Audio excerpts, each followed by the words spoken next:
Alright, so yan, gagawa na naman tayo ng utag mga idol. Utag is life. Yan, rarab lang natin ng asin para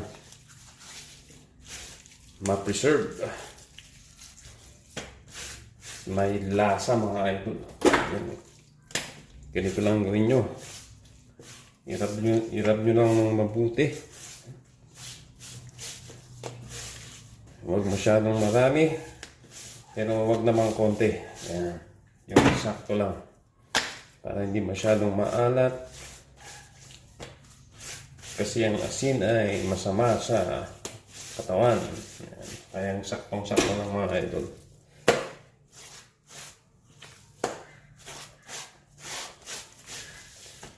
Ayan. Ibababad natin yan ng overnight. Ayan. Bukas bibilad na natin sa araw. So, ganyan lang ang ginagawa natin sa ating utag. Diyan o. Diba? Yan yung ating perfect utag, smoke utag.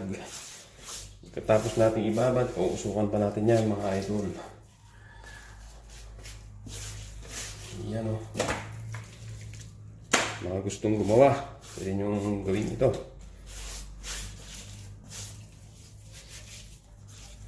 Yan, irab nyong mabuti para maganda yung distribution ng asin. Para hindi masira yung karne. Yan. At ma-preserve. Yun yung magbibigay ng kakaibang sarap sa ating utag. Yung curing period niya. Yan. Fermentation. Yan.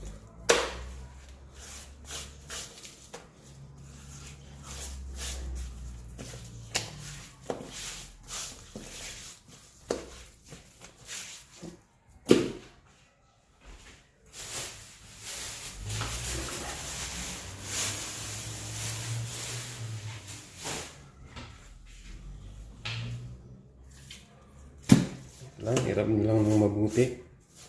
Ayan, para maging perfect yung inyong utag.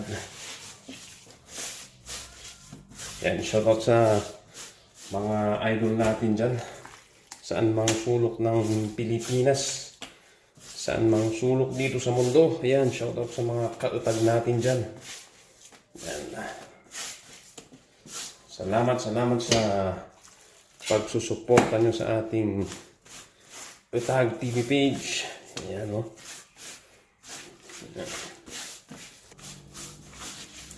Ayan o. Perfect. Perfect mga idol. Tignan nyo yung quality ng liempo natin. Ayan. Maraming nagre-request ng hindi daw mataba. Kaya ayan.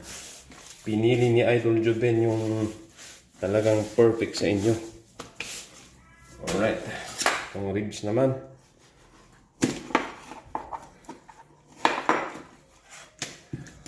Lagyan din natin ng asin itong ating ribs. Ayan, kasi gagawin din natin itong utag. Bago natin pausukan, utagin muna natin ito. The utaging process. Ayan. Lagyan nyo ng asin kasi pag hindi nyo nilagyan ng asin, mapapanis yung karne, mabubulok. Ito yung magbibigay ng preservation sa ating karne. Alright. Yan o. Perfect. So ayan, syempre, tatakpan na natin yan mga idol.